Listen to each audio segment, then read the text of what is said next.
Well, welcome everybody to another episode of NCITE Insights. My name is Erin Grace, and I run communications for the National Counterterrorism Innovation, Technology, and Education Center based here in Omaha at the University of Nebraska. And I'm really excited about the guest we have today, Diane Mack, Director of Emergency Management. Hello. Thank you, Diane, for coming. Thank you for having me. Yeah, so you run emergency management for both campuses, University of Nebraska Medical Center and UNO. Yes. And we were just talking that this is 30,000 people Right. that you're having to protect. Yes. Okay, and this is a big chunk of geography for our listeners who are not from Omaha. This is pretty much half of Midtown, I would say, given the presence that UNO has on two campuses, and then what's happening with the Med Center in Midtown, and the new construction projects that are going on, a $3 billion effort there. Right. Okay, so I brought you on because I want to talk about what happened in Omaha on July 31, which now on this August date feels like ancient history. Right. But for people who are still dealing with the impact, it just, Right. very fresh. 12 days later, we're still in the middle of cleanup. We are. And so let's start with that day. So it was a Wednesday, I believe, July 31. Mm-hmm. I know because I was going to pick up my daughter at Shields, a teeny bopper at Shields with her friends. The sky at 72nd and Dodge was turning a scary shade of black. Mm-hmm. And I just decided to pop into Target on that 72nd and Dodge corner. And ended up, the sirens blew. I had to go to the basement. And when I emerged to pick up Anna in West Omaha, light poles were down, traffic lights didn't work, and the tree damage all over Omaha was the worst I had ever seen it. And we later find out that power was knocked out to half the city, about 220,000 people, worst blackout in Omaha Public Power District history. And to top it all off, Omaha weather that week was the hottest it's been all summer. Like just walking into a sauna, there was no break. So all these people were without power. There was massive tree damage. And maybe you could tell me where you were on the 31st and what that was like having to deal with the before and after. Sure. So I was actually flying in about 5:30 that day from the Big Ten Emergency Managers Conference. Oh. And so my peers, we all get together and we talk about all of the things that affect us.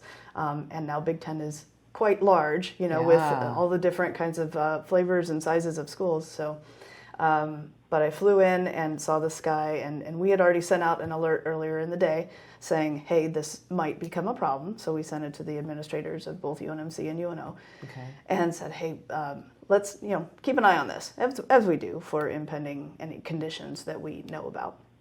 And that was one of those situations that don't pass go, don't collect $200, go straight home, because this is going to be bad. And so, as I'm watching this storm, I'm probably from a place where I shouldn't have been. I should have been like hiding, but it was, I'm seeing out the window and watching my locust tree and just willing it to stand, because I had those winds. It was hurricane force winds. That's right. And really the city has looked like a hurricane hit it ever since. And I've responded to a number of hurricanes, especially Florida, Louisiana, that kind of thing, and it really is reminiscent of that, minus necessarily the water damage. Yeah. But the damage to the trees was phenomenal throughout Omaha and surrounding areas, even all the way down to Lincoln. So we encountered all of the normal, disaster things that happen with that, with the power outage, the need for communications to the community that wasn't necessarily going out because people weren't receiving it. Right. We have a kind of a new hierarchy of needs after disasters now. Okay. It has been water, food, and shelter, right? But now the power for your phone. Your phone becomes absolutely number 4 now. It's wow. a bit of a new thing because that's the tool that everybody uses. Yeah. To communicate, to get information, to provide information. I'm sure for every disaster you have people calling you, hey, are you okay? Or texting you. Yeah. Or that need to get help. Right. And so that has become part of our hierarchy of making sure that we have the power back on. I can't say that very often. OPPD, Omaha Public Power, did a great job. They did, as best they could, given all of the trees that were down.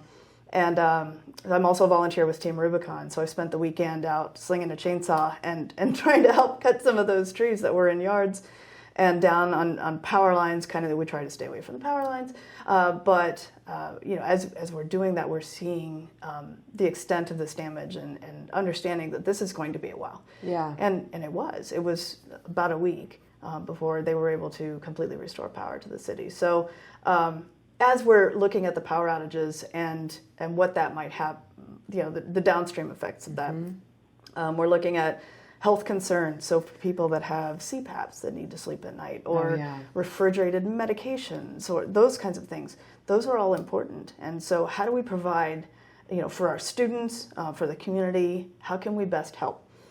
We were able to provide even a parking lot for all of the line trucks to come in. OPPD brought in over 100 line trucks from everywhere else to help. And so we were able to provide that at UNO, and that was a beautiful thing. Oh, yeah, that was at Baxter, right? The Baxter Arena, that's right.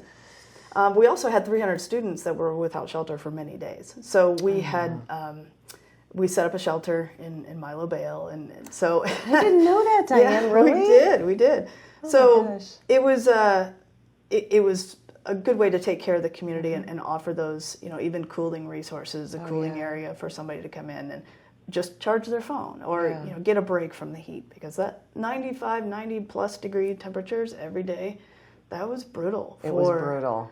For the teams that were trying to rectify the situation and the people who were, sitting at home just sweating. Yeah, right.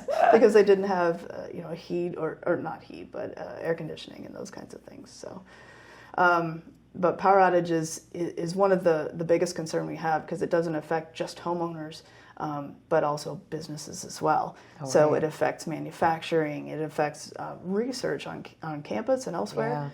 The ability to conduct business. Right. So unless a business has a generator or something like that to be able to continue their business, right, and a solid business continuity plan for that operation, then they're likely just going to have to shut their doors and say, okay, we'll talk about this tomorrow. Hopefully the power comes back on. Well, it's interesting. So, emergency management's about emergencies, and I think we are so hardwired as Americans to just have these convenient lives, and we're just sort of used to going about them. And in the Midwest, we're used to terrible weather every month of the year. Right. And so I have to confess, I was in the dark about this. I did not pay attention, wasn't thinking about it. In fact, I had a friend reach out to me that day. She was driving across country, and she was about, in the North Platte area, and she goes, the sky looks terrible. What do I do for a tornado? She's from New York. She had no idea. And I'm like, oh, don't worry. It's too hot for tornadoes. It's too hot. You're going to be fine. That didn't even ring a bell. And I was telling my husband after all of this, I was like, we don't even know where our flashlight is. We had to use our phone flashlight to, which was a poor substitute. We don't have our emergency management kit remotely ready. And even driving around Omaha, it wasn't like the Arbor Day tornado that hit Elkhorn, which was terribly devastating. This is a suburb of Omaha. It was all over the city. I was just stunned. It wasn't localized to one part of town, and even in like the part of town where I live, one side of the street might have power, one side might not. And terribly worried about elderly parents, terribly worried about vulnerable people. And so it's awesome to hear what UNO has done. I guess we know that we know what the cause was, right? I mean, it was Mother Nature and climate change and all the things that drive these disasters that viewers who don't live in Omaha have experienced in their communities, I'm sure, to some degree this year. But how do you prepare for an emergency in which the cause is some kind of malevolent actor? How do communities, when this happened, I was at Lowe's. I bought one of their last chainsaws. So I now am the proud owner of a chainsaw too. We had limbs down our yard. But Diane, I just sort of felt there was a sense of calm. All the people in Target marched down to the basement. Nobody was panicking. It was just like, oh, well, another terrible Omaha storm. No, we'll get through it. But what about the psychological effect? So from the emergency management side, and I'm not necessarily even talking about the emergency management profession, because we're always, as emergency management directors, we're always in the background, right? We're the supporting structure for everything else that happens. The police, fire, dispatch, they all do amazing jobs, all of the public safety. And emergency management is kind of the redheaded stepchild, I can say that, of the, the response community. But we kind of provide that background, that support. So we do a lot in between disasters. We'll do a lot of that planning, training, exercising, so that we make sure that we have the people in the right places, that we use the incident command structure, that is a national standard, and so that all of the police, fire, everybody who comes in to help can speak the same language and be able to work together. Sure. And that was a lesson learned after 9/11. Okay. So that we applied that to all hazards. And that's something that we pride ourselves on is putting that same structure in place for all hazards. Okay. So whether it's a homeland security issue or mother nature issue or technological cybersecurity, whatever the situation is, if we respond to it the same way, then we're better at it. Got it. Muscle memory kind of thing. Right. So we work through that. We have our emergency notification systems. We have our plans. And then so we're able to apply all of those. So regardless of the situation. Now, with a homeland security kind of thing, that adds a different level of, like you said, a psychological impact to it. Especially with, if you don't have power, you don't necessarily have the communications you'd normally do. But with that, those elements comes fear, and especially if you don't have power, if you don't have communications, you don't really know. You don't know, which can be good and bad. Yeah, right. It can fester like that and grow, yeah. Especially with communities as folks are talking to each other. Hey, did you hear this? Did you hear this? Which, when we're talking emergency notification, is often a really good thing that people are talking together. It's great. We count on that. But in some cases, it might not necessarily be the most productive thing. So having that ability to reach out to folks and say, and to kind of quell that distrust, that fear, that sense of stress or anxiety, those are the kinds of things that in the emergency management community we want to make sure that we are doing.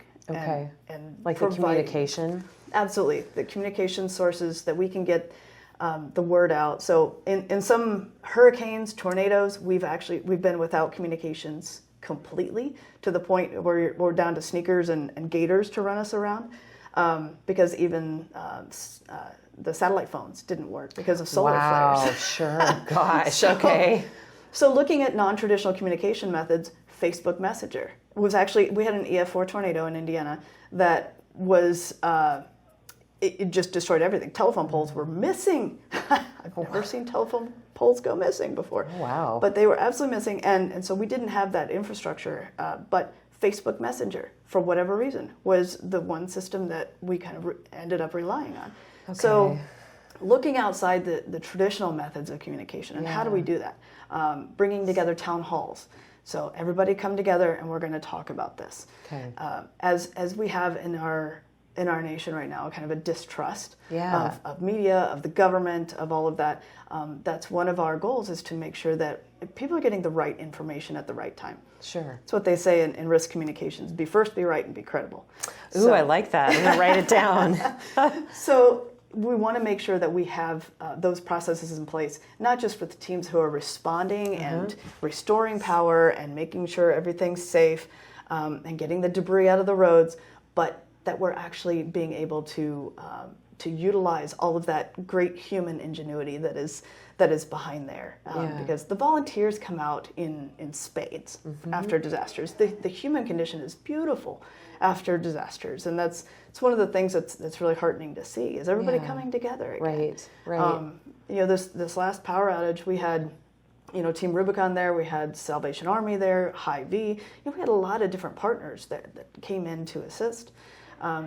But then you had all the citizens with their own chainsaws, with their own, providing food, shelter, water, power, to, if they had it, to the others around them. And so it's a beautiful thing to see people come together And regardless of the disaster, we always see that, is that the community becomes a community again.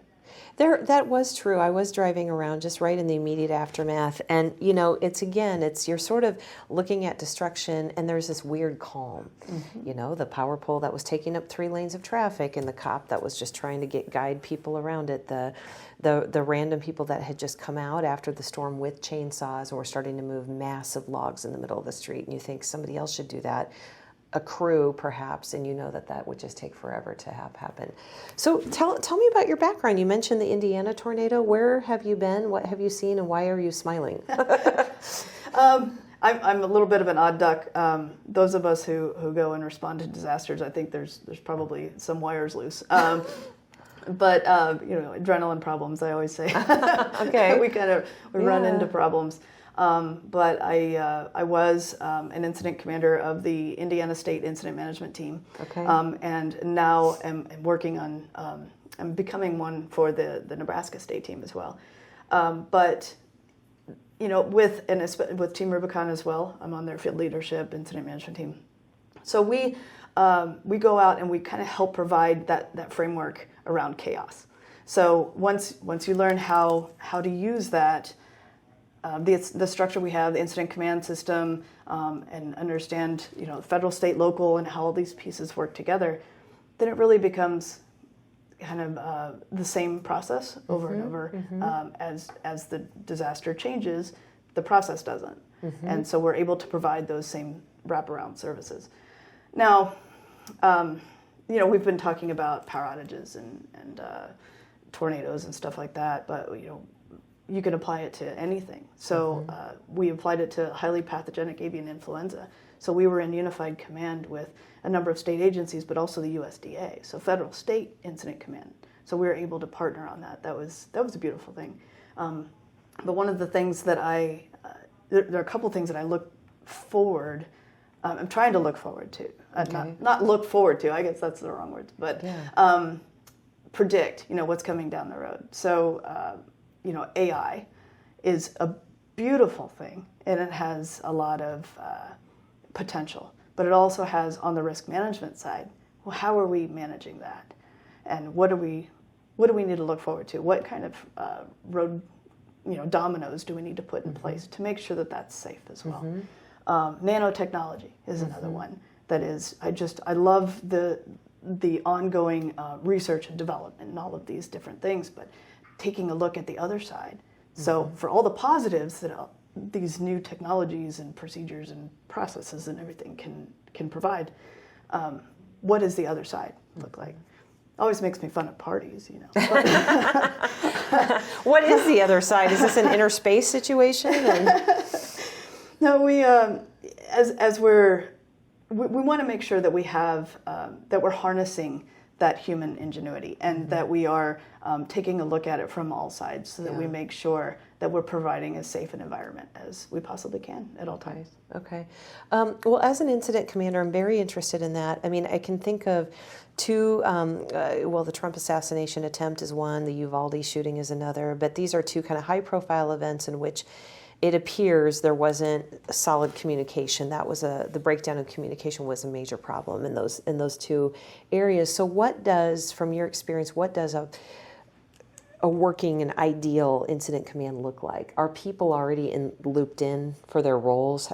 Tell me, maybe it's this storm. Give me an example. Absolutely. So we have incident command teams that are already set up for both UNO and UNMC. Okay. So we have folks that are in the right positions. Now we're working on training and making sure everybody's comfortable in those positions and that they understand those roles and responsibilities. Those are pieces that we do training on. We are exercising on a regular basis, so that it's one thing to be trained in a position. It's another to actually understand. And be in that and know who you need to talk to for different pieces. And so that's why we do the exercises as well, to bring everybody together, and so they understand what that looks like. So that makes us more resilient. And so we're managing those risks better, we're becoming more resilient, and so we're able to have a more effective and efficient response to anything that might happen to us. I love this. I wonder if there's so much more I want to talk to you about. I want to close with some things that people can do. In addition, like have your flashlight, Erin. So tell me what the regular person should kind of do to prepare for this. But what I'd also like to know is, what have you learned to not be afraid? Because when anything happens, whether the cause is Mother Nature or some malevolent actor, you don't know what, this is all new and different, so you're processing that. But if it is a malevolent actor, you can be afraid. And fear, of course, is terrible, right? It makes a disaster worse. Right. So how do you advise people to prepare? And then secondly, how do you help them not be afraid in a situation that is scary? Sure. The first thing I always say is go to ready.gov. Okay. Taking lots of notes here. Okay. ready.gov. Okay. They have great resources for individual preparedness, for business preparedness, kits, and what you can put in those. Making sure that you have that your go kit that you have at home will last you 5 days. A lot of folks will say 3 days, but especially we saw this last week. It was 7. So at least 5 days. Okay. So the food, water, the power banks, so that you can extend your phone, those kinds of things are really helpful. Having a written out or printed list of phone numbers and addresses that are key to you, that's really important as well. If we were to have an extended power outage, just planning ahead for your resources, depending on if you have pets, if you have medications, if you have kids, if you have all of these different considerations, anybody else that you're taking care of, you're going to need to look out for them as well. Okay. So the ready.gov has some great lists for that. And something we've found is that being prepared, having kind of running through that in your head of what you would do, instantly makes people a little more confident about anything else that might happen, whether it's a storm or a cyber attack or whatever the situation is. If you've thought through it, what would I do? Right. Then it becomes, again, the muscle memory and helpful to advanced recovery and quicker recovery. That's very good. That's true. That idea of preparation, building confidence, and you're getting my wheels spinning on all kinds of things that I need to be doing personally. But this helps the idea of resilience and not the fallback of chaos. I love what you said about putting a framework around chaos, because these situations are all chaotic, aren't they? They are.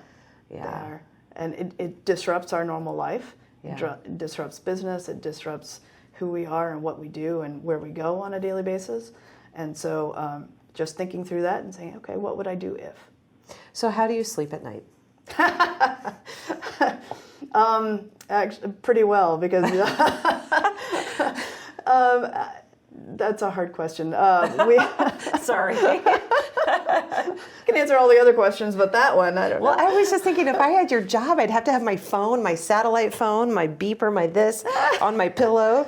Sometimes all that has to turn off because you think about so much negativity, but then again, the positivity of it, of the outcomes, the potential positive outcomes outweighs all of the negative that goes into it. Yeah, and to your point that the volunteers come out of the woodwork, I've had the experience after Hurricane Katrina of being on site down there and watching that, in that horrible situation, watching the good of humanity try to do something about an impossible seeming situation. So is there a website or a reference you can give people to volunteer? Is it just your local community, or is there a point organization that does this? Is it FEMA? So there are a lot of different volunteer organizations. Of course, I'm going to promote Team Rubicon because I'm teamrubiconusa.org. Okay, that's a national program? That is, we have 150,000 volunteers nationwide. But then we also have, there's a lot of others, Southern Baptists and Methodists, and 211 was a huge partner here in Douglas County and Sarpy counties, and even Potawatomi and the whole surrounding area. 211 was a fantastic resource for us. Sure. And so they might be able to direct you to volunteer organizations as well. Okay, well that's awesome. Is there anything you would like to say, any parting PSA or thought? No, I appreciate this very much, and anything that anyone can do to be prepared. I'm not saying become a hoarder or a Yeah, should I prepper be a or prepper? anything like that. Okay. But small steps can make a really big difference in a disaster. Yeah, definitely. This is great. Well, Diane, thank you so much for joining us today on this podcast. And, listeners, thank you for subscribing and for liking and all the things. And we'll look forward to the next episode. Thank you.